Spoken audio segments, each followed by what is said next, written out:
Buenos días, estudiantes. El día de hoy vamos a abordar eh, el tema sobre el control de los desechos líquidos de sólidos. La disposición de las excretas, limpieza pública, los residuos sólidos, enfermedades transmisibles por el descontrol de los desechos.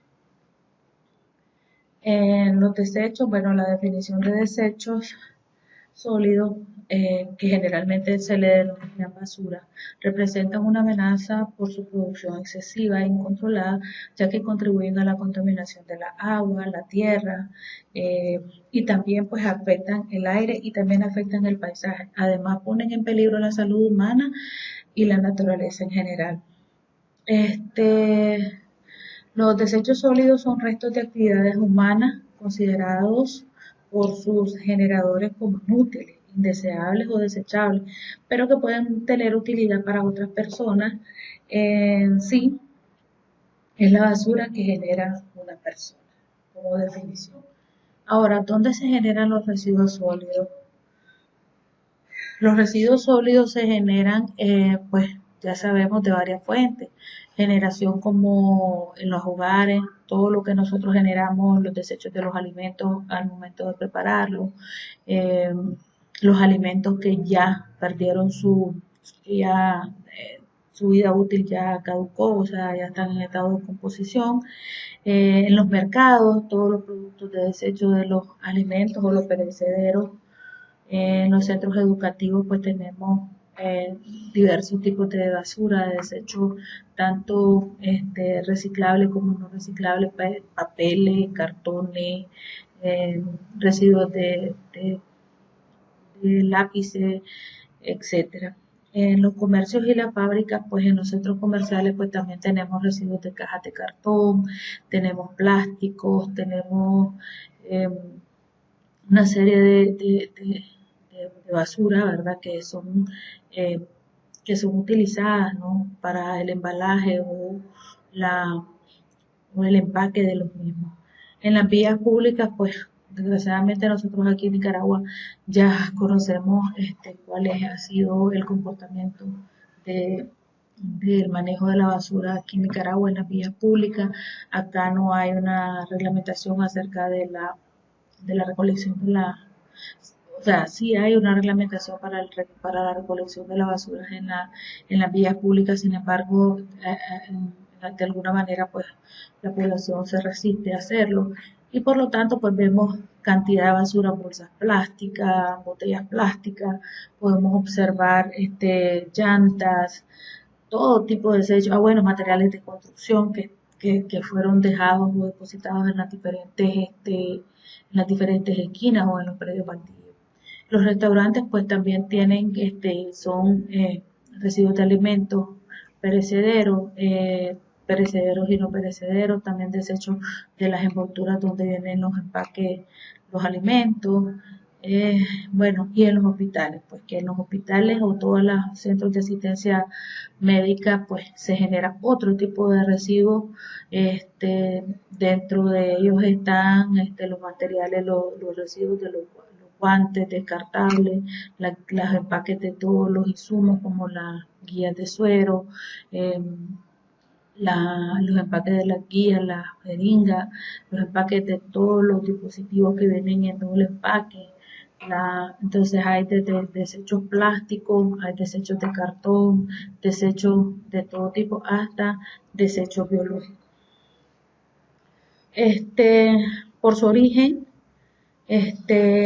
por su origen, el origen de los desechos sólidos, lo que determina el tipo de actividades que realizan las personas. O sea, los desechos sólidos van a estar determinados por el tipo de actividad que realizan. Por ejemplo, es evidente que los desechos que se producen en las casas son diferentes a los que resultan de la fábrica, del trabajo en la fábrica.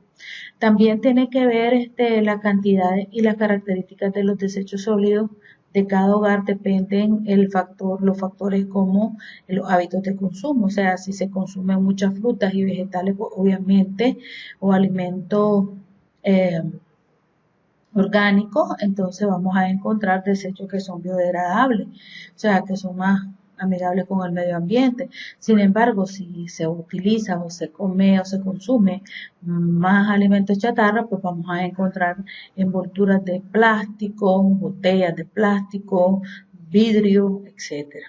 También depende del nivel económico de la familia, pues obviamente depende de la capacidad del poder adquisitivo de cada familia, pues obviamente también se va a poder determinar el tipo de basura que va a generar. También la ubicación geográfica no es la misma, o las características de la basura o de los desechos sólidos a nivel urbano que el rural. También depende de la época del año. Por ejemplo, en la época de verano, pues hay caída de hojas, hay más, se remueven todas estas hojas alrededor de, la, de los predios y de la misma casa, o entonces se genera pues otro tipo de desecho. Entonces, la clasificación de los desechos sólidos por su composición que tardan en desaparecer se pueden ser desechos sólidos que se descomponen de sustancias orgánicas e inorgánicas, y de acuerdo al tiempo que tardan en desaparecer, ellos pueden ser biodegradables o no degradables. Entonces, los desechos ordinarios, bueno, esos son la primera clasificación, que son los desechos que depende de su tiempo en desaparecer, pueden ser biodegradables o no biodegradables. En los desechos ordinarios, bueno, también tenemos por las características de la, de los desechos, pueden ser ordinarios, que son aquellos que no requieren un tratamiento especial antes de ser dispuestos. Por ejemplo, todos los desechos domésticos, no necesitan más que recolectarse, clasificarse y recolectarse para que puedan ser llevados hasta el último sitio de disposición de los mismos por la personal encargado. Sin embargo, los derechos, a diferencia de los desechos especiales, que son aquellos que necesitan un manejo especial, vigilancia desde su generación hasta su disposición final, debido a las características tóxicas, explosivas, corrosivas o radioactivas, como serían algunos de los desechos industriales o los desechos hospitalarios. Acá en esta imagen podemos ver que la clasificación que más utilizamos es la sobre los desechos biodegradables. Acá se dice que el desecho de origen, los biodegradables son estos desechos de origen biológico, se considera de desechos orgánicos a los restos de las plantas, como las hojas, las ramas, las cáscaras, los frutos en decomposición, el resto de las frutas o verduras, el estiércol, huesos, telas de fibras naturales como el lino, la seda y el algodón, el papel, entre otras. Esta basura es biodegradable ya que la acción con ciertos microorganismos, hongos y bacterias, junto con el oxígeno y la luz solar y la humedad, los descomponen en sustancias sencillas. Y ahí pues podemos observar cuáles son los ejemplos. Ya dijimos sobras de comida, cáscara, semilla, fruta, hueso, y los residuos de poda, pasto y árboles, hojas y ramas. En los desechos orgánicos no biodegradables, que son aquellos materiales y elementos que no se descomponen fácilmente y sufren ciclos de degradabilidad muy largos. Los residuos sólidos inorgánicos son mayores generadores de impacto ambiental por su difícil degradación. Estos generan un problema a la hora de su disposición por no realizarse de manera adecuada, lo que da paso al deterioro del medio ambiente. Todos los envases de PVC, toditos los frasquitos de medicamentos, todo ese tipo de envases de la bebida, de la gaseosa, todo lo que es envase de PVC, todo lo que es plástico de Coroplast que le conocemos nosotros acá, etcétera. Las latas de aluminio, las bolsas plásticas, el vidrio, envolturas de dulces y las pilas de batería. Dentro de la clasificación también se encuentra otra clasificación que tenemos los residuos de ámbito municipal, que eso ya les decía, que depende del municipio en que nosotros estemos, si es urbano o es rural, pues obviamente va a haber una característica de los residuos. Ahora, los residuos del ámbito municipal pueden ser aprovechables, lo que nosotros le llamamos reciclables. Los no aprovechables, ahí tenemos las colillas de los cigarros, ahí tenemos podemos incluir ahí todas aquellas sustancias que no se pueden aprovechar en nada. Los orgánicos, que son los residuos de los alimentos, alimentos en descomposición, etcétera. Y lo peligroso, que aquí el ejemplo incluye las baterías de uso doméstico. En los residuos de ámbito no municipal tenemos el papel y el cartón, el plástico, los metales, aluminio, bronce, cobre, etcétera.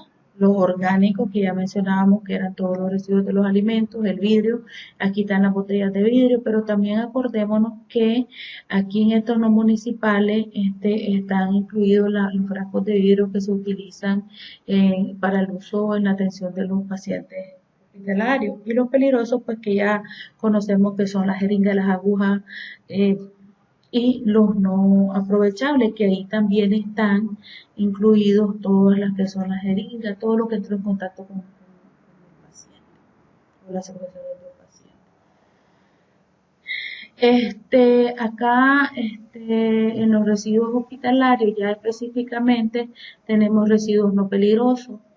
Tenemos todos los que son biodegradables, los desechos de los alimentos, de las comidas, de los pacientes. Hay algunos que son reciclables, como algunas botellas. Sin embargo, algo que me gustaría hacer enfatizar, que nada de lo que se produce de residuos en un hospital se puede reutilizar, no se puede mandar a reciclar. ¿Sí? Porque estos se consideran peligrosos porque ya estuvieron en contacto o no con el paciente, a no ser que sean los artículos de oficina que pudieran ser reciclables, como es la papelería, porque no entró en contacto con el paciente.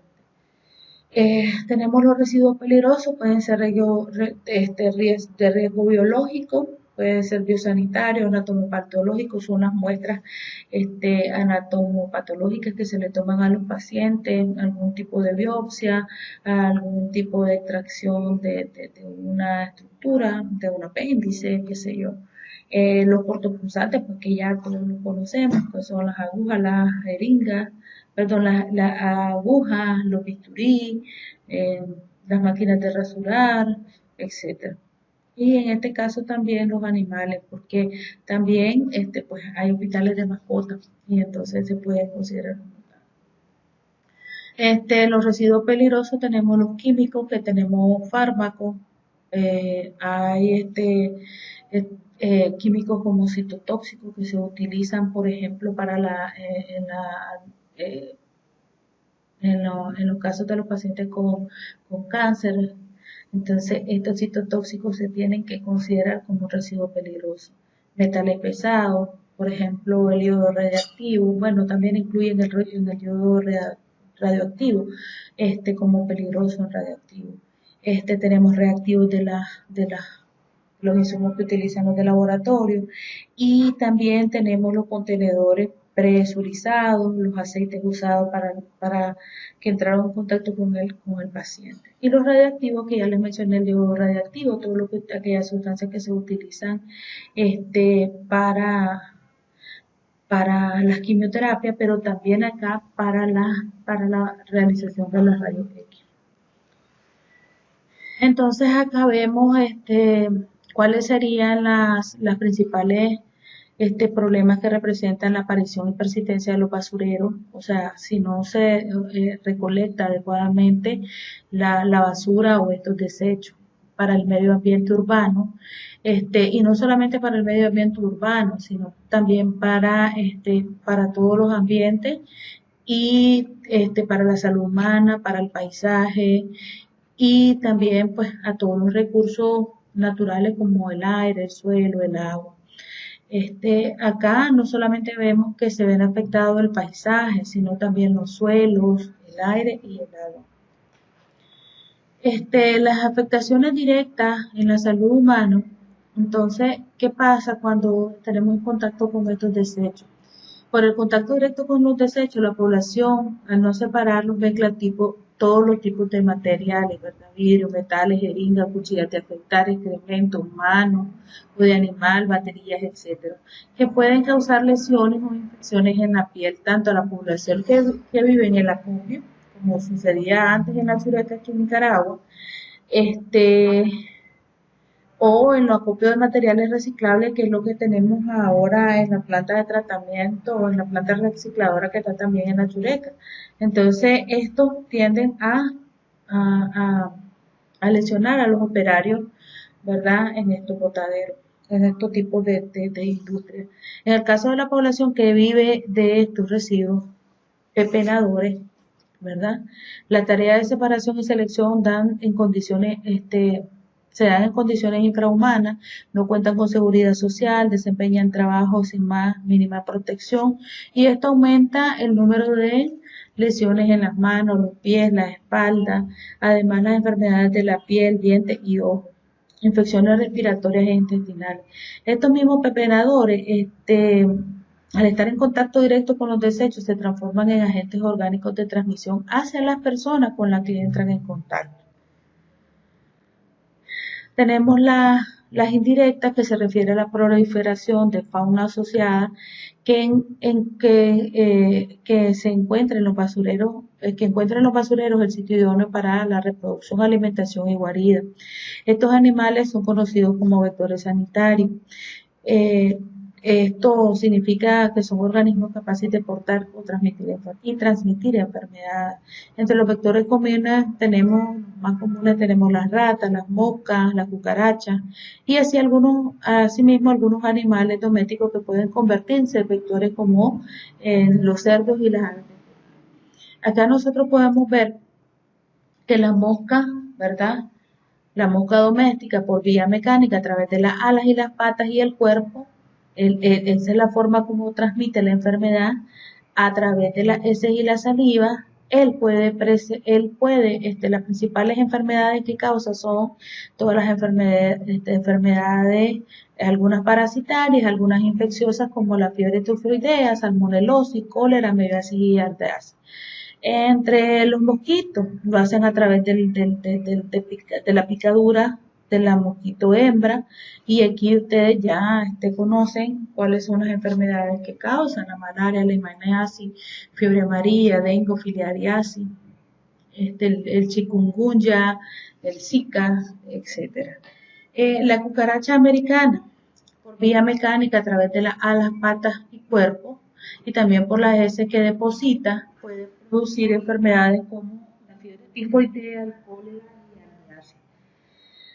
Las ratas y ratones a través de la mordedura y la orina y las heces que deposita donde está ella alojada.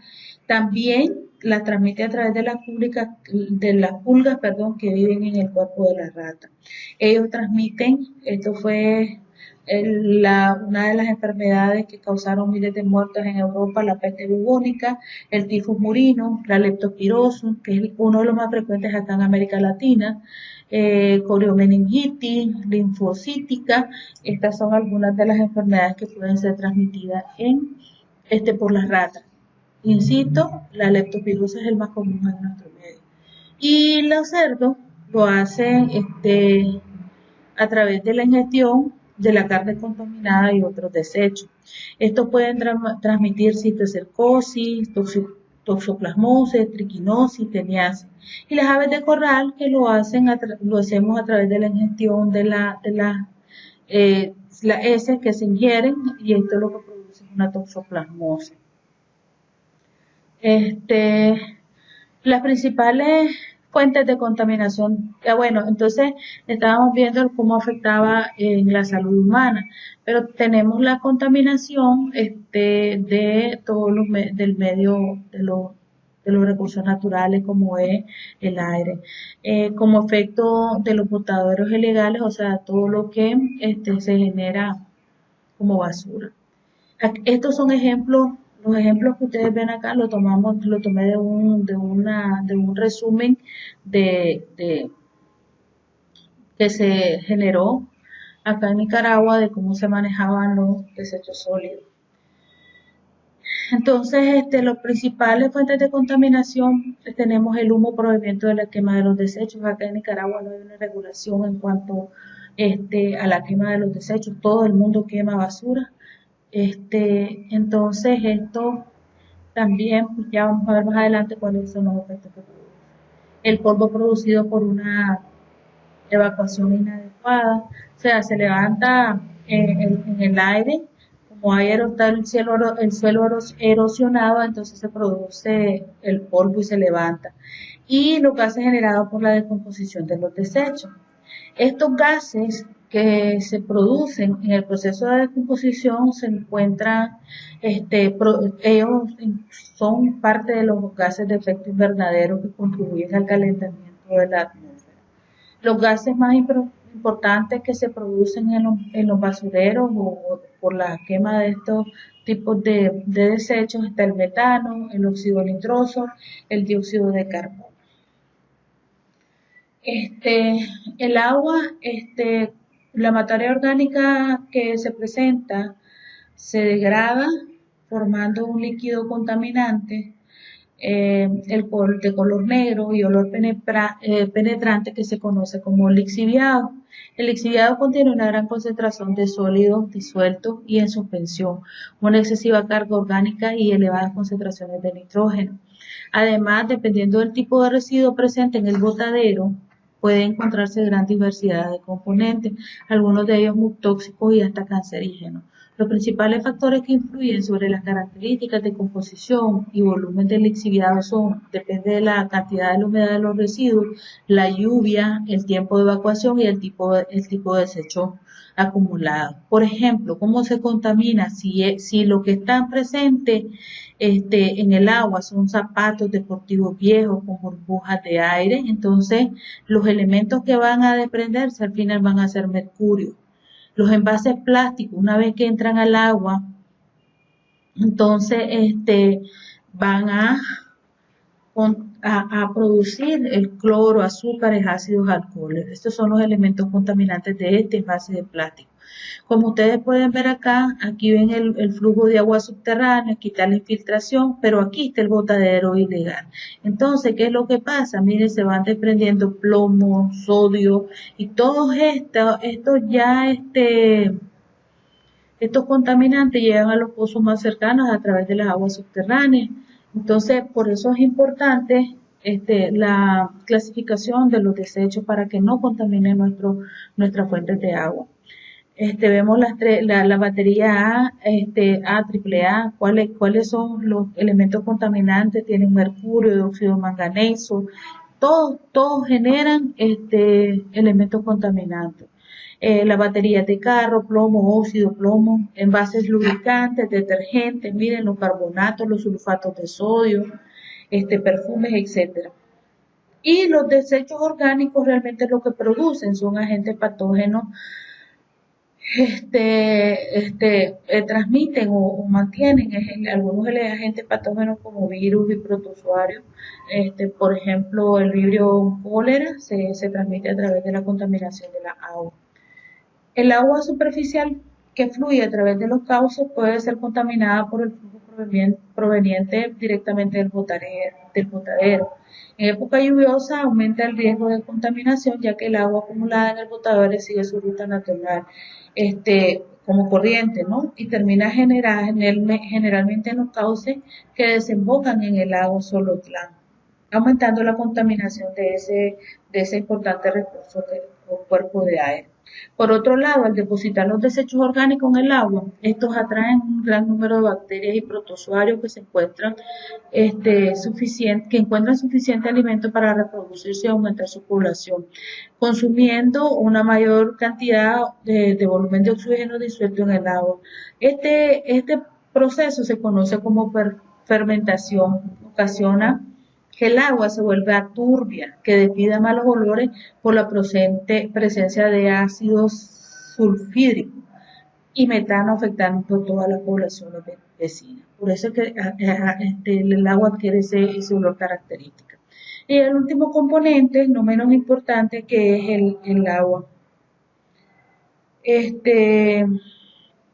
La contaminación del suelo se produce por un desequilibrio físico, químico y biológico que afecta negativamente a las plantas, animales, humanos. Estos desechos, bueno, los desechos sólidos orgánicos e inorgánicos que se arrojan en la naturaleza, obviamente van a modificar las condiciones y provocan cambios que pueden ir desde la erosión hasta la extinción de las especies. En los botaderos ilegales al aire libre, este, como ustedes pueden ver acá, no solo acaban con el hábitat natural, porque se van los animales que frecuentemente están, sino que vienen otro tipo de vectores, ¿no? Ya vimos cucarachas, roedores, eh, sino que también ellos van a interrumpir los ciclos biogeoquímicos y acaban con los integrantes de la cadena alimentaria. Entonces, si ustedes ven acá, cuánta contaminación, si vemos los subsuelos, cuánta contaminación hay por la contaminación de hongos y bacterias y microorganismos patógenos. Entonces, cuando se amontonan los desechos sólidos al aire libre, estos permanecen en el mismo lugar durante mucho tiempo, parte de los desechos orgánicos se fermentan, ¿verdad? Parte de ellos. Y se infiltran a través del suelo, especialmente en los suelos permeables, contaminando que todos los suelos permeables, todo lo contamina con hongos, bacterias y otros microorganismos productores de enfermedades. Entonces acá vemos principalmente los horizontes A, horizonte B, que representan las capas más fértiles del suelo. Estas dos capas. Entonces, como les dije, esto lo tomé de un documento sobre los desechos, algunos elementos los tomé sobre este documento de diagnósticos de desechos sólidos domiciliares, cómo se hacía, todo era un diagnóstico, pero también, habían propuestas. Este es apenas un ejemplo de lo que ellos proponían, de cómo mejorar la situación sobre los desechos sólidos. Yo considero que es importante que la labor desde el punto de vista de gestión, la labor que hace la alcaldía, sin embargo, es responsabilidad de todos y cada uno de los ciudadanos nicaragüenses, tratar de clasificar la basura. Entonces, si bien es cierto, es una de las problemáticas importantes en Nicaragua en relación a la recolección de la basura, es que no hay suficientes unidades para recolección. Y encima de esto le sumamos a esto el hecho de no clasificar la basura. Entonces los desechos se torna un poco más complejo. Aquí les dejo las tareas que también para que ustedes lo vayan haciendo. Ahí van a hacer un resumen y yo les voy a mandar a través de la plataforma cómo lo van a